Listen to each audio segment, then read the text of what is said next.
So let's start the class of the day, and this is what a section 127 wondrous gift. Please go to the screen.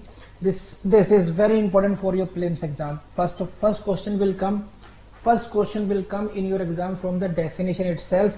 Which section deals with the wondrous gift? Burdened gifts बोलते हैं इसको समझते हैं कि wondrous gift है क्या. इसको पहले समझते हैं. इसको देखिए आप लोग. Wondrous gifts means burdened.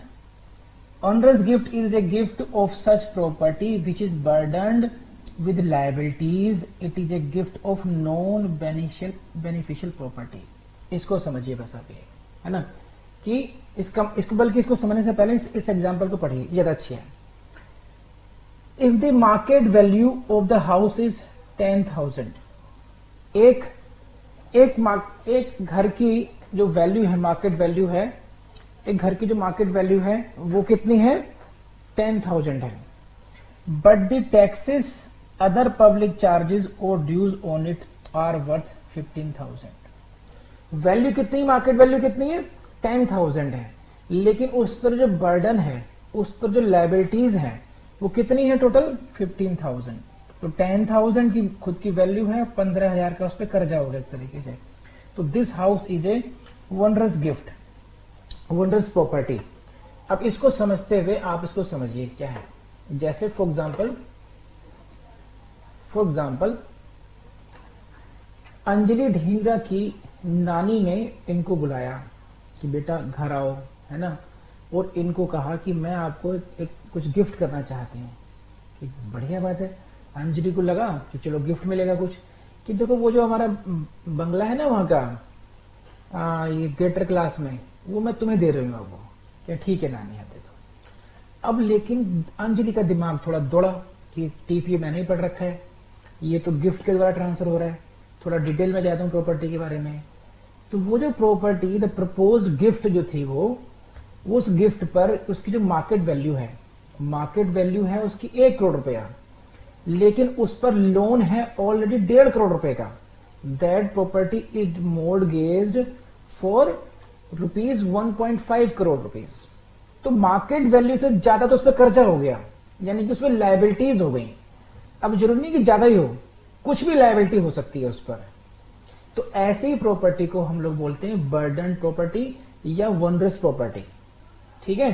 तो दिस इज रिगार्डिंग कि अगर आपको इस तरीके की गिफ्ट मिल रही हो तो अंजलि को इसमें क्या करना चाहिए. क्या अंजलि को लेनी पड़ेगी प्रॉपर्टी, या उसको एक्सेप्ट नहीं करेगी? या फिर ऐसा हो सकता है कि इसको एक मकान मिल रहा है, एक गिफ्ट की नानी जी ने, कि देखो तुम्हें वो हम बंगला देंगे और तुम्हें बाहर जो खड़ी है वो कार दे देती हूं मैं, और कुछ मेरे पास ज्वेलरी है. अब मेरा राम नाम में मन लगेगा, सारी प्रॉपर्टी अंजलि तुम्हें दे रहा हूं मैं. अब इन सभी प्रॉपर्टीज में ज्वेलरी बहुत अट्रैक्टिव है, गाड़ी भी अच्छी है, लेकिन एक प्रॉपर्टी ऐसी है कि जिस प्रॉपर्टी पर उनको लग रहा है कि ये गिफ्ट कम है, ये मुझे बर्डन ज्यादा है. तो अब अंजलि को क्या करना चाहिए? What are the options for the Anjali? तो उसी के बारे में है आपका सेक्शन 127. आई होप कि आप समझ रहे होंगे. This is the section 127 wondrous gift. इसको हिंदी में क्या बोलते हैं नहीं आइडिया मुझे. देखिए, लैंग्वेज पढ़ लेते हैं इसकी, और एक एक शब्द को आप लोगों ने बहुत ध्यान से पढ़ना चाहिए इसको. When a gift is in the form of a single transfer, and ये this term is very important. Single transfer. क्या लिखा? दुर्भरदान. ओहो, हिंदी में बोलते हैं इसको दुर्भरदान. Is a single transfer to the same person of several things. इसको समझिए, 3 बातें हैं अलग अलग. कैसा ट्रांसफर है ये? This is the gift of by way of single transfer to the same person of several things. इसको अगर मैं ऐसे पिक्चराइज कर दूं आपके लिए तो आपको बुरा नहीं मानना चाहिए. वो ऐसे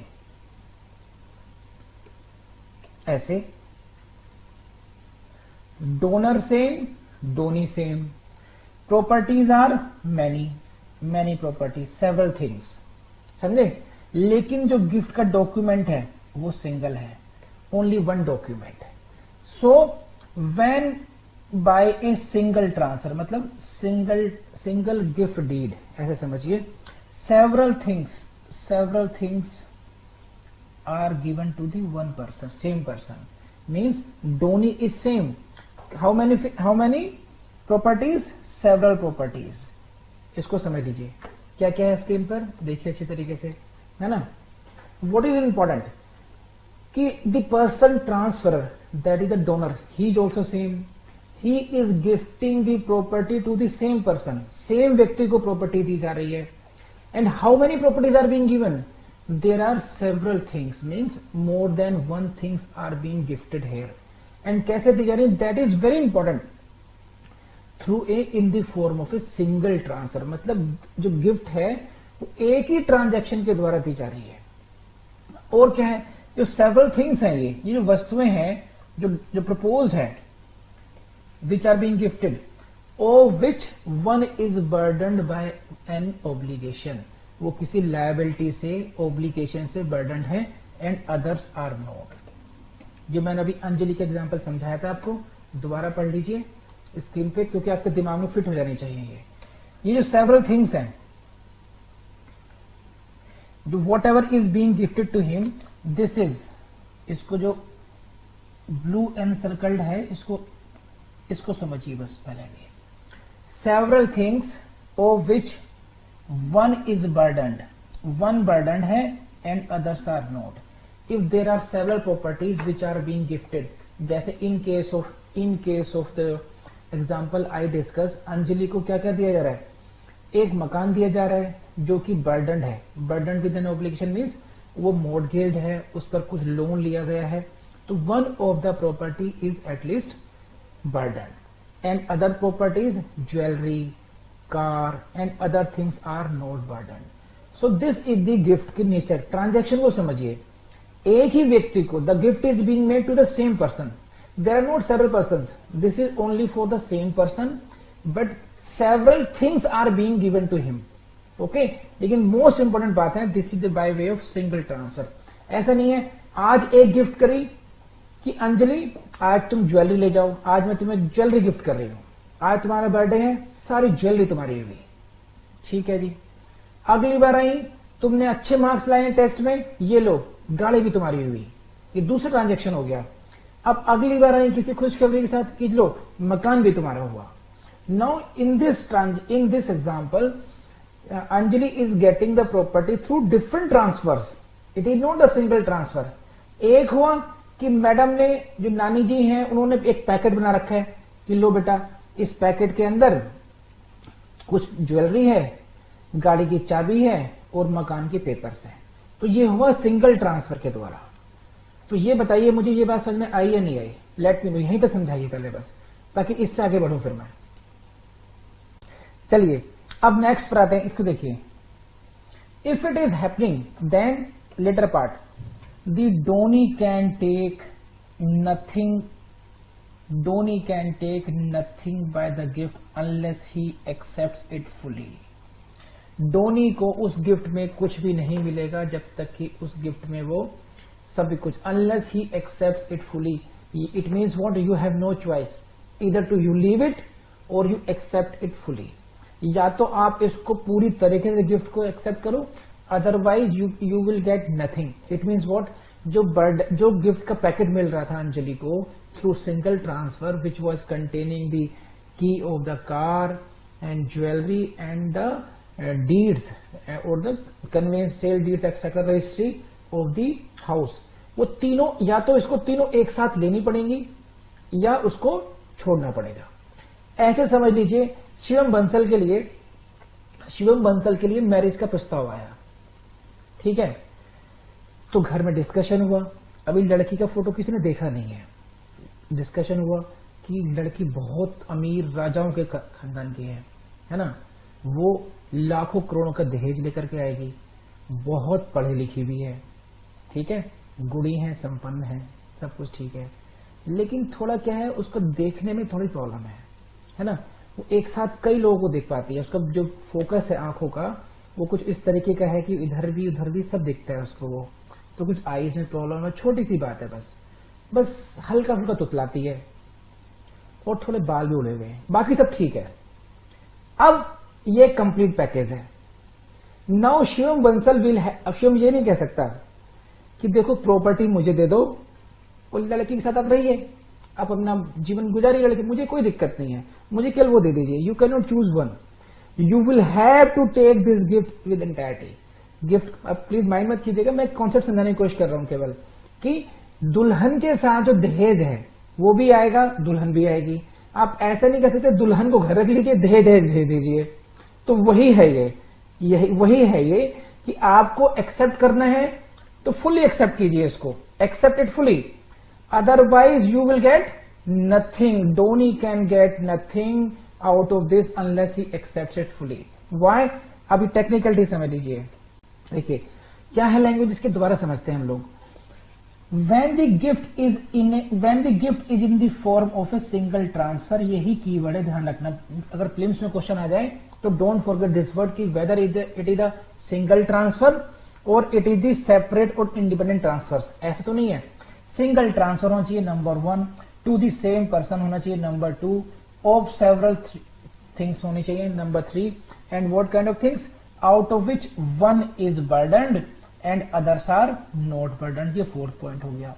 If in the background of these 4 points, then this is the choice of the donee. Donee can take nothing.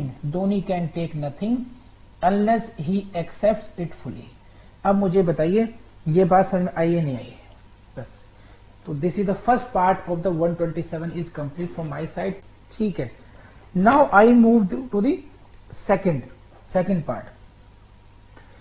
Where a gift is in the form of two, देखिए, where a gift is in the form of 2 or more separate and independent transfers। अभी हद तक हमने क्या पढ़ा था? Single transfer पढ़ा था, सिंगल ट्रांसफर था। In this case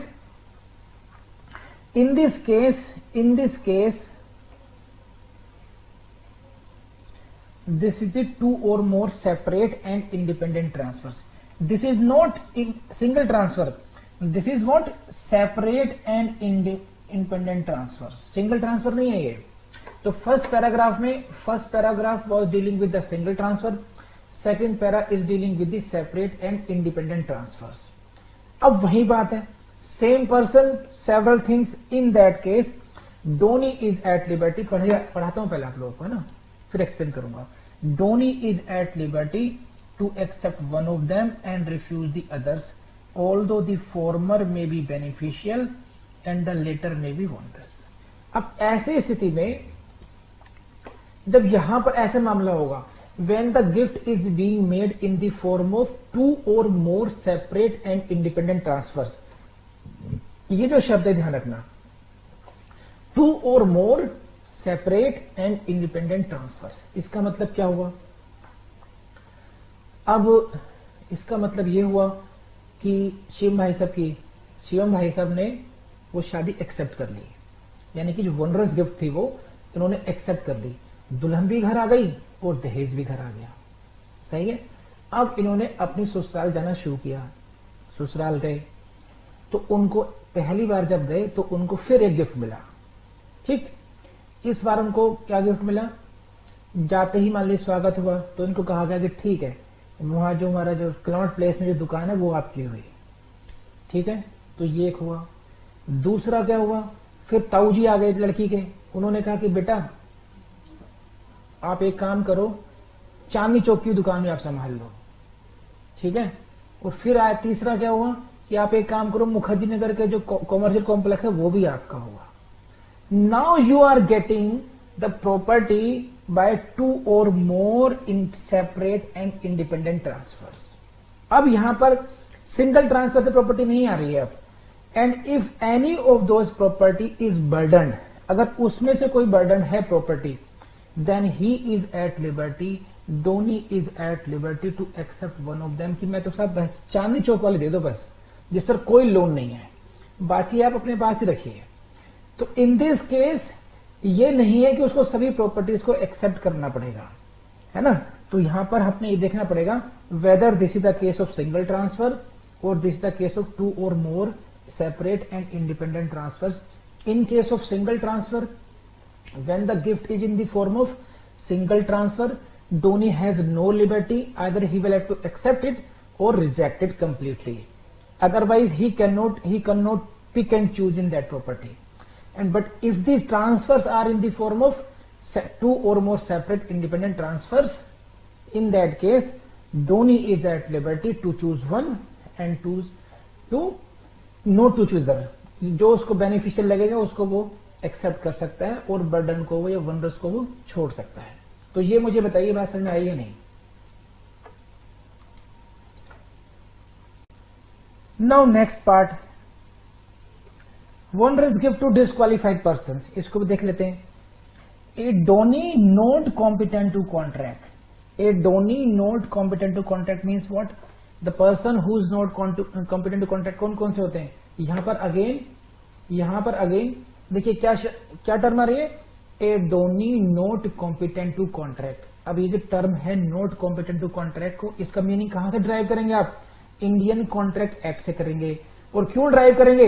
because section 4 of the TPS says source कि whenever there is a contract act का जिक्र होगा तो कॉन्ट्रैक्ट का जिक्र होगा तो कॉन्ट्रैक्ट एक्ट के प्रोविजंस उसमें अप्लाई हो जाएंगे। यहां पर क्या हुआ? नॉट कॉम्पिटेंट टू कॉन्ट्रैक्ट, तो क्या हो जाएगा? कॉन्ट्रैक्ट एक्ट के हिसाब से हम देखेंगे कि who are competent to contract और who are not competent to contract. 11 and 12 section 11-12 Indian contract act I C A decide करेंगे who are competent to contract and who are not competent to contract, है कि नहीं है?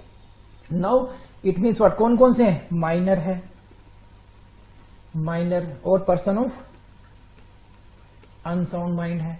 These are the person who are not competent to contract. Now उस case में if the donee is a minor, if the donee is the person of unsound mind, बहुत common sense की बात है, क्या होगा?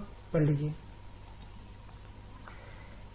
ए donee not competent to contract and accepting the property, but कौन सी property? Burdened by any obligation is not bound by his acceptance. बात समझ में आ रही है आप लोगों को? मैं समझाता हूं।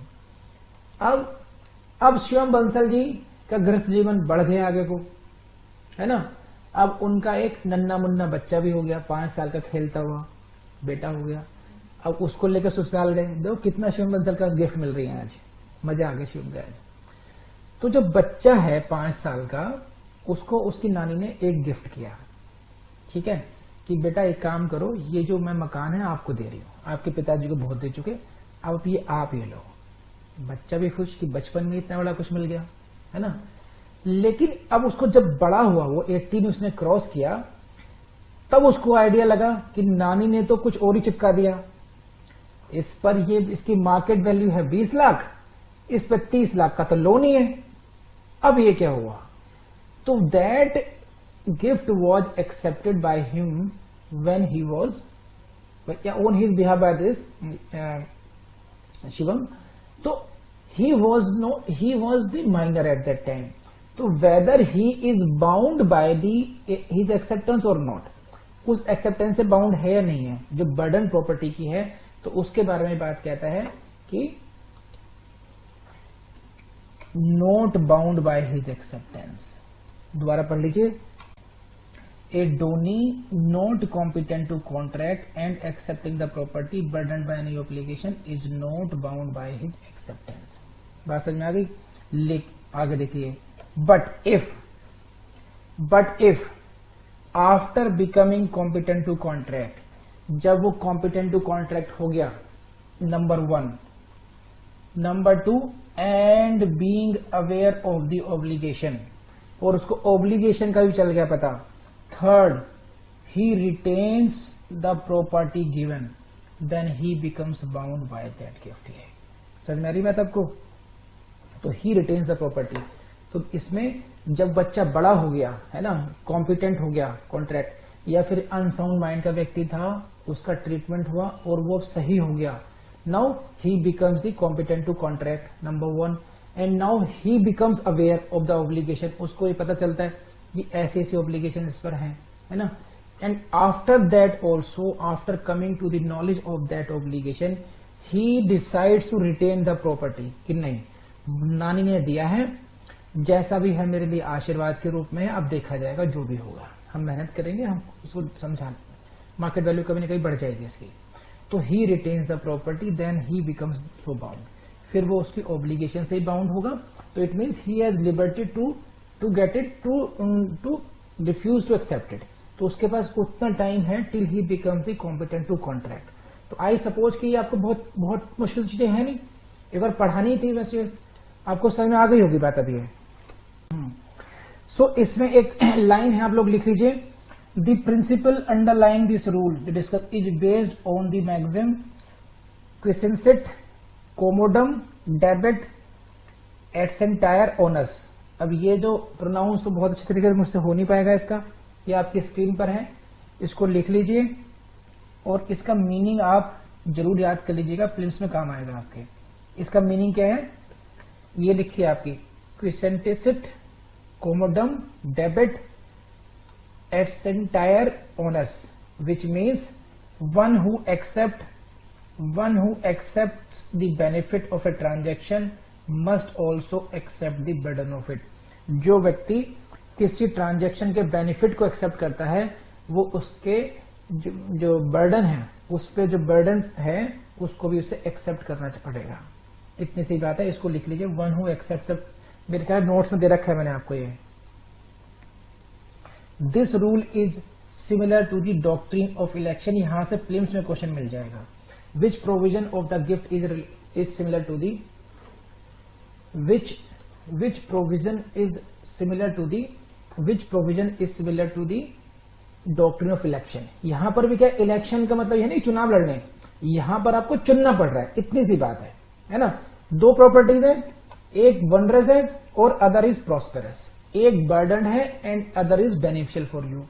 जब दो प्रॉपर्टी आपको दी जा रही है, एक वनरस है एक प्रॉस्पेरस है, देन आपको इन द सेंस में कि donee is put to a election, donee को उसमें इलेक्शन करना चाहिए, चुनाव करना पड़ेगा कि उसको लेनी है प्रॉपर्टी या नहीं लेनी है, क्योंकि ट्रांजैक्शन सेम है।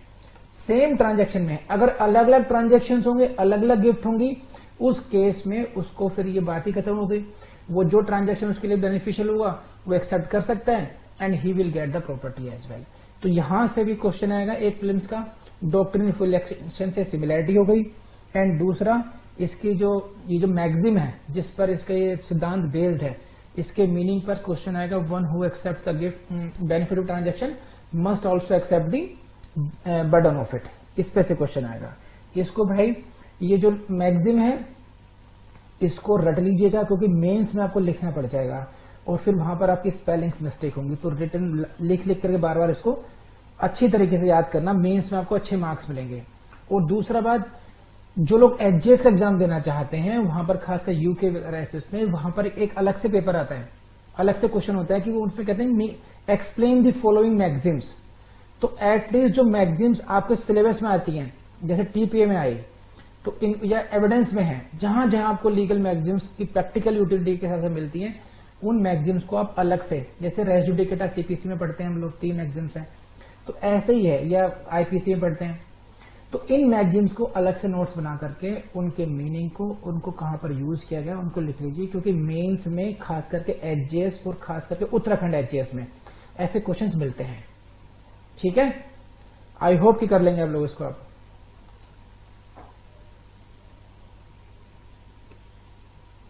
इसको ध्यान रखना, इफ द गिफ्ट, रिपीटिशन ही है, if A gift is made in the form of 2 or more independent gifts, 2 or more independent gifts to the same person। Gift कैसे मिल रही है, through 2 or more independent gifts, then person same है, the donee is at liberty to accept the beneficial and refuse the onerous property। अब इसमें कुछ भी ऐसा नहीं है जो आपको रिपीट करा जाए। अब आ जाइए डिस्क्वालिफाइड डोनी की जो बात कही मैंने, उसको और थोड़ा सा एक्सप्लेन कर देते हैं बस। Disqualified donee means the person who is not competent to contract, where an onerous gift is made to a disqualified donee, that is a minor, and such donee accept the gift, he has a right to repudiate the gift on attaining the age of majority। This is the question for a prelims as well। and this can be the question for your DGS mains or other mains examinations. Only on the disqualified donee पर gift to a disqualified donee, wondrous gift to disqualified donee, इसी पर question बन जाएगा. तो इसको ध्यान रखना, इसी पॉइंट पर आप लोगों को मेंस में क्वेश्चन सॉल्व करना पड़ सकता है. सो an wondrous gift is made to a minor donee and accepted by him does not become binding upon him unless he attains the majority. जब तक रेटिफाई नहीं करेगा वो, रेटिफाई समझते हैं? रेटिफाई का मतलब है उसको संस्तुति कर ली, उसने एक्सेप्ट कर लिया उसको ट्रांजेक्शन को. सो ऑन अटेनिंग मेजोरिटी, जो माइनर है, ही मे एक्सेप्ट और reject the whole gift. If on attaining majority he retains the properties, it means what? This will amount to the implied acceptance of the gift and he would be bound by it. Simple सी बात है कि अगर उसने property को रख लिया अपने पास तो it means he is giving now implied acceptance to the gift. He will be bound. तो रिपीटिशन ही है, समझा दिया मैंने काफी अच्छी तरीके से आपको, कोई नई बात इसमें नहीं है.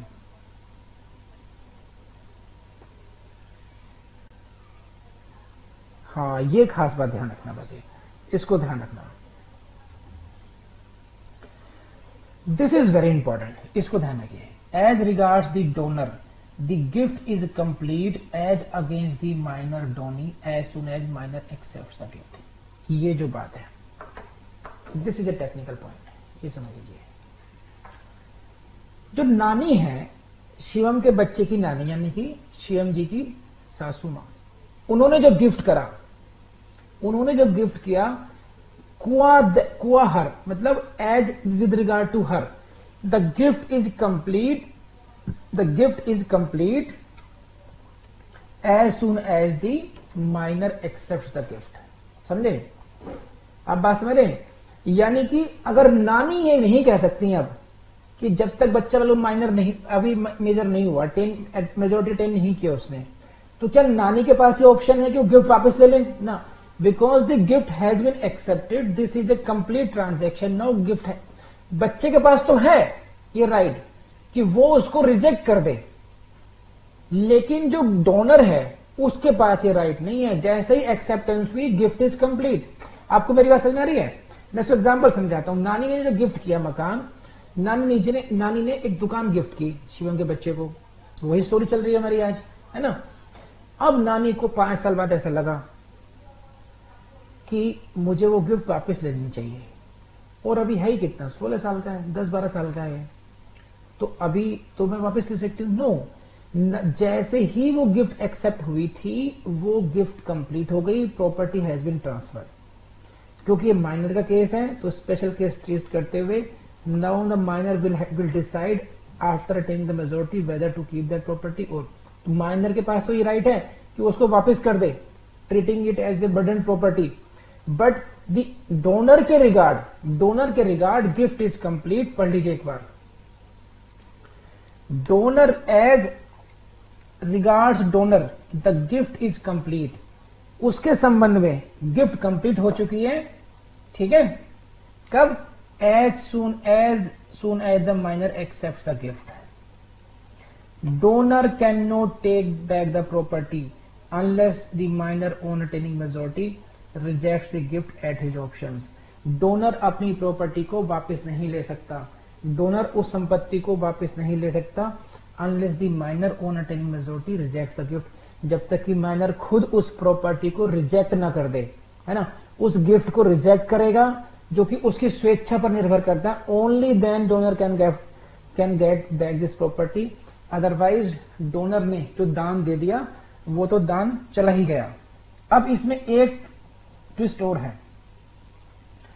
If the donee dies during the minority, है ना. अब क्या होगा? सपोज कीजिए जो डोनी है, the Downey at the time of gift was minor. ठीक है? And now he had a right to reject it after attaining majority. But before attaining majority, during minority itself, that child dies, that donee dies. अब ये जो property है, ये donor को वापस जाएगी या फिर डोनी के हियर्स को मिलेगी, जो उसके लीगल उत्तराधिकारी, विधिक उत्तराधिकारी होंगे, उनको प्रॉपर्टी मिलेगी। तो answer is the property shall pass on to the legal heirs of the donee. जो अदाता है, जो डोनी है, उसके जो उत्तराधिकारी हैं उनको मिलेगी। Donor can not revoke the gift कि भाई ये तो गिफ्ट इनकम्प्लीट है। गिफ्ट तो कंप्लीट तभी हो गई थी जब उसकी एक्सेप्टेंस हो गई थी। ये तो बिकॉज बर्डन प्रॉपर्टी है, तो एक माइनर के पास एक राइट है कि वो उसको आफ्टर अटेनिंग मेजोरिटी रिजेक्ट कर सकता था।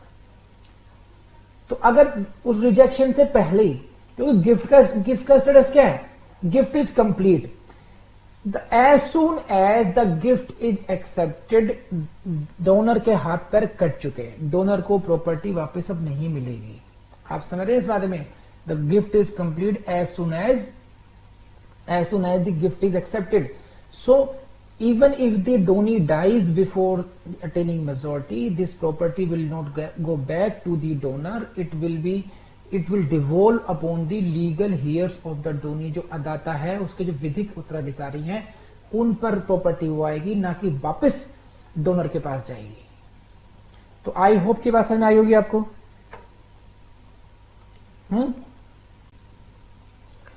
सो बेसिकली आपने यही देखना पड़ेगा कि वेदर सिंगल गिफ्ट के द्वारा प्रॉपर्टी जा रही है, वोनरस गिफ्ट होती है, और बेनिफिशियल प्रॉपर्टीज हैं वो सिंगल ट्रांसफर से, सिंगल गिफ्ट से जा रही हैं या वो मल्टीपल ट्रांसफर से जा रही हैं। अगर वो मोर देन वन ट्रांसफर है, इन दैट केस तो आपको एक चॉइस होगी to accept the beneficial one for you. Otherwise अगर सिंगल ट्रांसफर, वन गिफ्ट है, अगर सिंगल ट्रांजेक्शन है, in that case you will have to accept all the properties. तो मैं इसको समाप्त करता हूं अब अच्छी तरीके से, मैंने समझा दिया, किसी क्वेश्चन तो है नहीं इसमें, मैं इसको समाप्त करता हूं बस। तो this was we have been reading section 127, it deals with the onerous gift. First question in your prelims will come from this part itself. Section 127 defines what, universal donee, onerous gift और revocation of gift, इस तरीके से। तो आपको marginal note रटे होने चाहिए। Section 127 deals with onerous gift. Number 1, there are two parts of this. Number 1, gift is being made by a single transfer, and number 2, gift is being made by 2 or more separate and independent transfers. तो इसको आप दो भागों में बांट सकते हैं। Number 1, पहले इसमें गिफ्ट कैसे दी जा रही है, gift is being made by single transfer. एक ही गिफ्ट से कितनी प्रॉपर्टी दी जा रही है, सेवरल प्रॉपर्टीज दी जा रही हैं। दूसरे मामले में क्या है, नहीं, यहां पर 2 या 2 से अधिक सेपरेट इंडिपेंडेंट ट्रांसफर्स हैं, उसके द्वारा कई वस्तुएं दी जा रही हैं, several properties are being gifted. तो दो बात होगी, single transfer ST and multiple transfers MT, multiple transfers, ऐसे समझिए आप ये। तो इसमें रूल क्या है, in case of first transfer the donee can take nothing by the gift unless he accept its fully. उसको पूरी की पूरी गिफ्ट को एक्सेप्ट करना पड़ेगा, otherwise he will get nothing. In case of the second transfer Downey is at liberty, donee को स्वतंत्रता है कि to accept one of them and refuse the other, एक को एक्सेप्ट करे, एक को वो रिजेक्ट करे।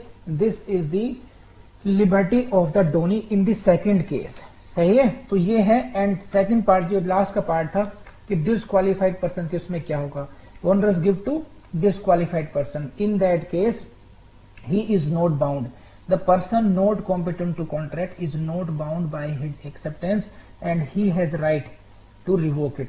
लेकिन उसमें क्या है कि but if he retains the property, कब, दो बातें, when he becomes competent to contract and secondly when he become aware of that। दोनों ही बातें competent, देखो इस लाइन को समझ लीजिए कहीं फिर भूल जाए। इसमें दोनों बातें क्या है कि इन केस, ये दो बातें हैं, दोनों बातें हो सकती हैं। बच्चा बड़ा तो हो गया but he is not aware of the कोई ऐसी गिफ्ट ऑब्लिगेशन भी है, तो दोनों ही बातें पता होनी जरूरी है। First of all he should attain the majority, it means he becomes the competent to contract. And second बात क्या है, उसको उस ऑब्लिगेशन की नॉलेज भी होनी चाहिए।